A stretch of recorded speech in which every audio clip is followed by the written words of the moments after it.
सोचिए, विज्ञान में सबसे बड़े बदलाव अक्सर वहां से आते हैं जहां से किसी को कोई उम्मीद ही नहीं होती। आज हम एक ऐसे ही साइंटिस्ट की कहानी में गोता लगाएंगे जो कोई क्रांति, कोई रेवोल्यूशन नहीं लाना चाहता था, पर अनजाने में ही उसने एक ऐसा आइडिया दे दिया जिसने असलियत को देखने का हमारा नजरिया ही हमेशा के लिए बदल दिया। और सबसे मजेदार बात जानते क्या है? उसे खुद अपने इस आइडिया पर पूरा भरोसा नहीं था। पूरी कहानी का सस्पेंस ना बस इसी एक लाइन में छिपा है। जिस इंसान ने क्वांटम थ्योरी की नींव रखी, वो शुरुआत में ये सोचता था कि उसका अपना आइडिया कोई हकीकत नहीं, बल्कि सिर्फ एक प्रॉब्लम को सुलझाने के लिए एक क्लेवर ट्रिक है, एक मैथमेटिकल ट्रिक। तो चलिए देखते हैं कि ये चाल कैसे एक पूरी की पूरी नई हकीकत बन गई। तो ये कहानी है मैक्स प्लैंक की। और जो बात उन्हें एक अनचाहा क्रांतिकारी बनाती है वो ये है कि वो स्वभाव से बेहद रूढ़िवादी, मतलब कंजर्वेटिव थे। वो कोई बागी नहीं थे जो पुराने नियमों को तोड़ना चाहते हों। तो असल में कौन थे ये मैक्स प्लैंक? देखिए, वो क्लासिकल फिजिक्स यानी न्यूटन और मैक्सवेल के बनाए गए नियमों के बहुत बड़े फैन थे।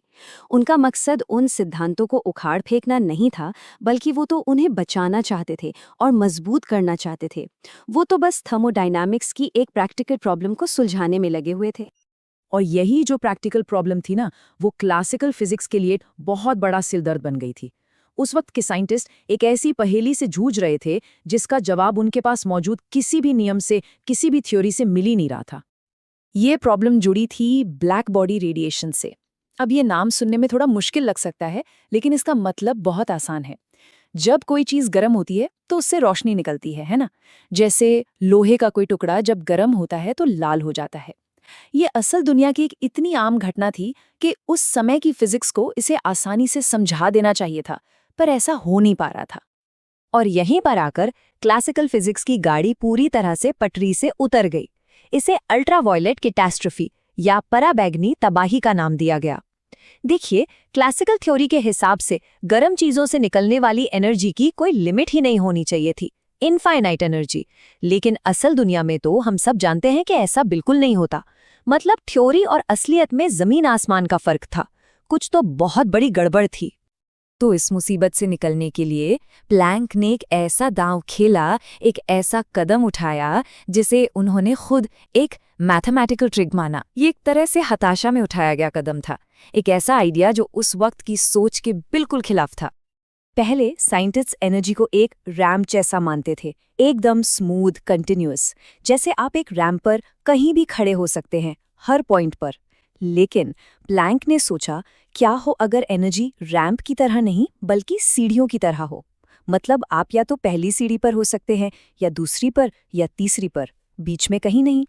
ठीक इसी तरह उन्होंने कहा कि एनर्जी भी ऐसे ही अलग अलग पैकेट्स में आती या जाती है।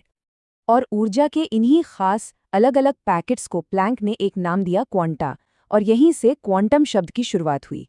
ये एक बहुत छोटा सा आइडिया लग रहा था, लेकिन इसके नतीजे बहुत बड़े होने वाले थे। और सबसे कमाल की बात क्या थी? ये चाल पूरी तरह से काम कर गई। जब प्लैंक ने इस आइडिया का इस्तेमाल करके एक फॉर्मूला बनाया, तो वो एक्सपेरिमेंट के डेटा से बिल्कुल परफेक्टली मैच कर गया। जहां क्लासिकल थ्योरी इनफाइनाइट एनर्जी बता रही थी, वहीं प्लैंक का फॉर्मूला एकदम सटीक, एकदम सही नतीजे दे रहा था।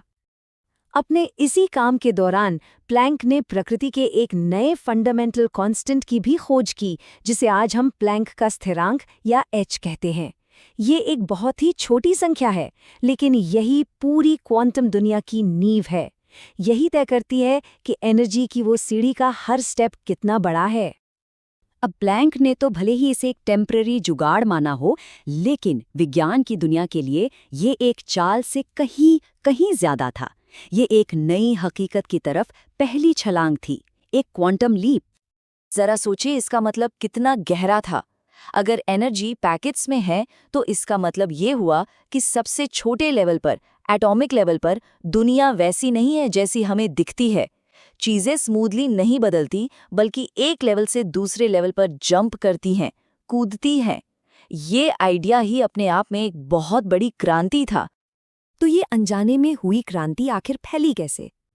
देखिए, सब कुछ शुरू हुआ प्लैंक के एक टेम्पररी आइडिया से, जिसे वो खुद एक ट्रिक मानते थे।